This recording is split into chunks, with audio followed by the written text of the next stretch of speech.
I am Damonous. Jesus is my king. You are my family. Hello, I am Damonous. Thanks for joining. As you know from my intro, I am a Christian. I also do like comic books. I'll admit to that. Being a Christian doesn't mean that you suddenly forego the rest of the world. To some it does, and that's okay. And probably if I was following everything right to Scripture, that would be what I would do. Now, the reason I wanted to talk about Black Panther is Black Panther has been one of my favorite heroes for a long time. I own these. This is a collection where it reprints the first few issues. And some time ago, I repurchased. I'd like to say this is the original one I bought in '76, but it's a repurchase from a couple years ago, and the first 4 issues or so. And I think what always stuck in my mind about this is that when I read this as a kid, Black Panther was just depicted like any other hero. And I recently went through and reread the first few issues again, and it's very interesting because he doesn't even take off his mask until the second issue. So they really built it up, even though you saw other black characters within the issue. You didn't see his identity until the second issue. And you're already sucked in because he's just another hero. He's doing awesome stuff. Now, my favorite superhero was Iron Man, so this whole thing with Marvel these days, where you got all these interconnected movies, it's just fascinating to me. This movie, Black Panther, really fantastic film. It's a fantastic film, and that's what I wanted to get to. It's a film. It's a movie. It's maybe not where some people are taking this. I love the moral quotient of the story, and there might be some spoilers in here, so heads up if you're very sensitive to that. What I really just want to talk about, themes in the movie, things that occur in the movie, and are they Christian or not?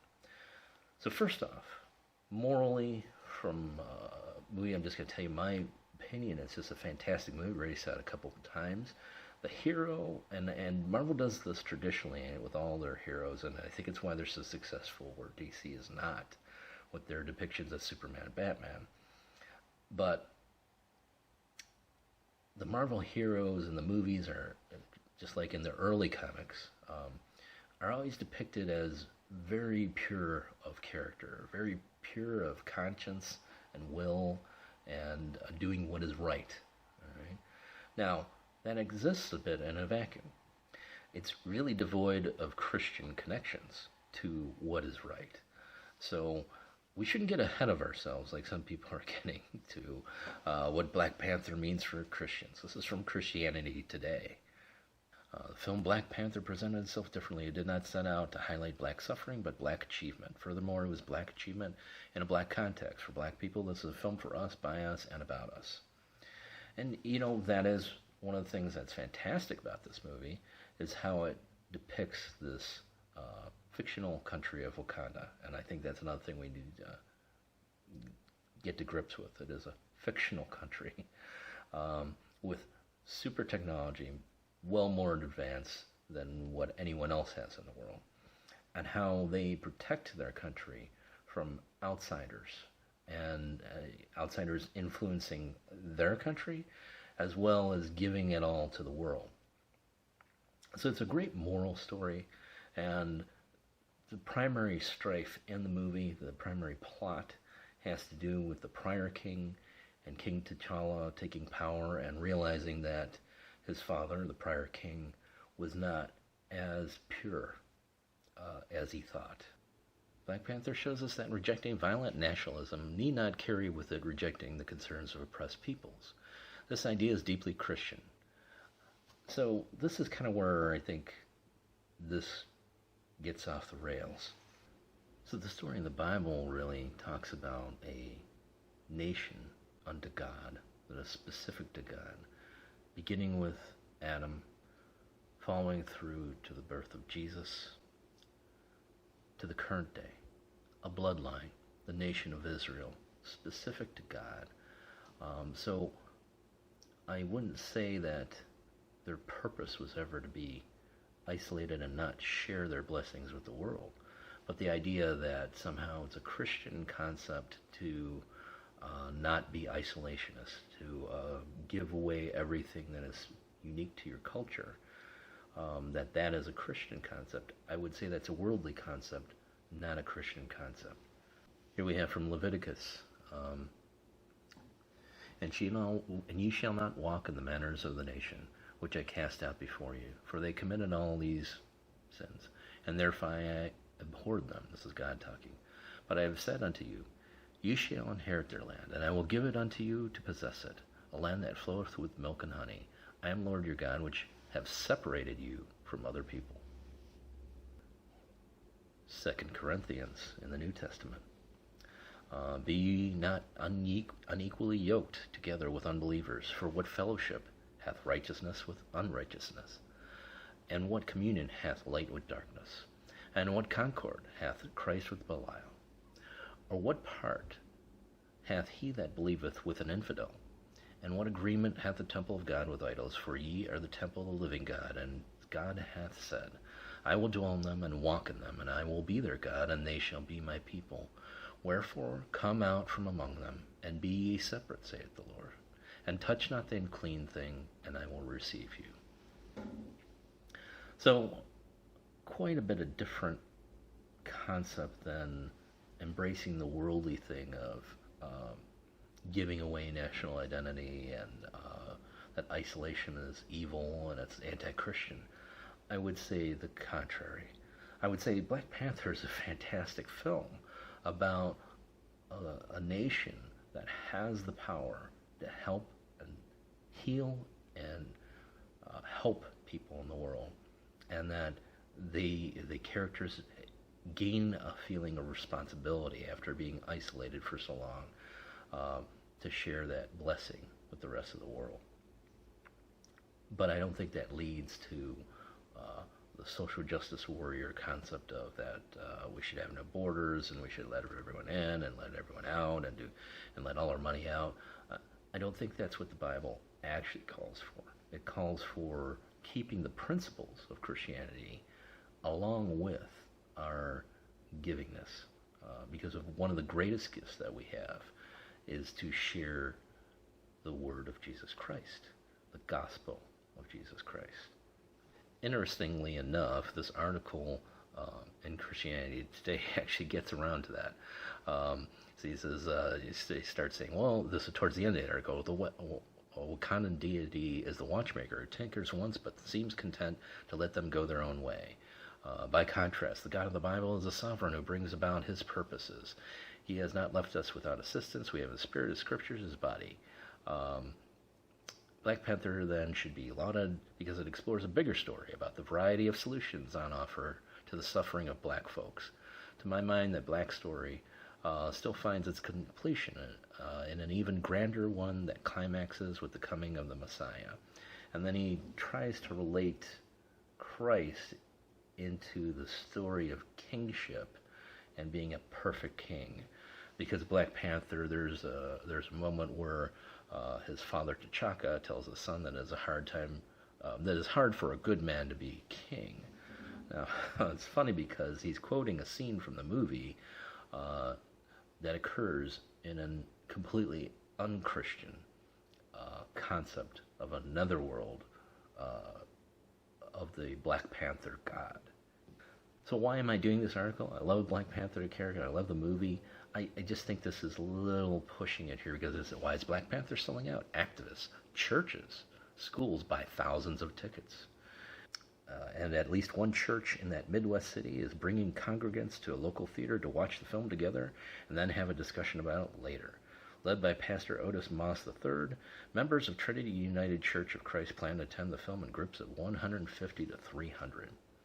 So I guess I'm a little confused where the Christian element comes into play with this movie. But there are others who say, here's crosswalk.com, 4 lessons the church can learn from Black Panther. Representation is important. T'Challa isn't just a superhero, he's a king and an ambassador for his people. And it talks about how good the heroes are, and I think that's what I said. Acknowledge your mistakes. One of the central themes of Black Panther is how actions can have powerful and long-reaching consequences. And so this is true. This is true. It says the church is responsible for some of the greatest moments throughout our history, but we've been also complicit in some of the worst. And even today, many Christians try to hide their mistakes out of personal embarrassment or fear it will impact our cultural standing. Yet Scripture teaches that there can be no healing without truth, and a church that doesn't acknowledge its mistakes is doomed to repeat them. If Christians hope to be meaningful disciples of Christ, we must first have the courage to admit when we're wrong. Well, I think that's true. I mean, I don't know that this movie brings that point out any clearer than any other similar movie. Beware idolatry. In the Marvel Universe, a substance called vibranium has allowed humans to achieve super-level feats. Vibranium is what makes Captain America's shields unbreakable, and Black Panther's Wakanda has thriving technology, they have a typo here, thanks to an abundance of this rare metal. But the substance has also become an idol to the people of the region. It's the foundation on which their entire society rests, and their greatest fear is losing control of the precious resource. So you can imagine how bad things get when disaster finally strikes. Well, I like where they're going about the idea of the movie depicting the resource that they have, this special resource, becoming an idol to them. And it's true. And actually, that's a great, this is a great concept. That is very true. But, and here's the but, the movie definitely depicts idols and false gods. So Black Panther, you actually see a voodoo-esque scene where, not once, but twice, actually 3 times, you see a voodoo-esque scene where the Black Panther, the King T'Challa, I'm not going to do too many spoilers, but we see this process where he gains the power of the Black Panther by drinking this potion from this flower that's, grown from vibranium, and he drinks it, and then to get the power, he has to be buried alive, and they cover him up to do this. And then you're transitioned to the scene where he's in this mystical realm. And it is the realm of the Panther God. That's where he sees his father. And he talks with him. And there's other Black Panthers there. Actually, his father is represented first by a Black Panther on the tree. And then he transmorphs into the image of his dad. And he talks with him. So I just want to be clear here. This is not Christian. And in Christian ideology, this is Satanism. This is what devils would do to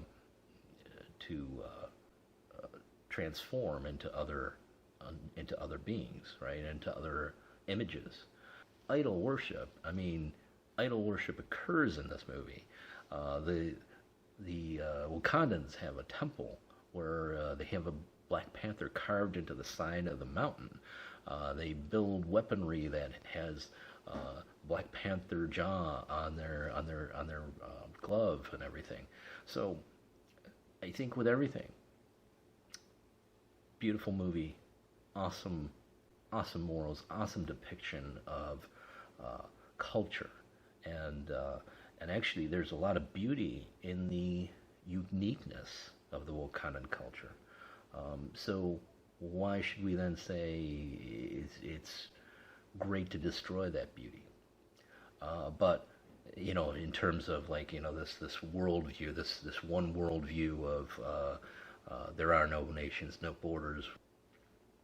The point of the Bible is that there is uniqueness, that God created every creature for their differences, for divine purposes. Thanks for watching. Please like this video and subscribe to this channel. Catch me on these alternate media sources.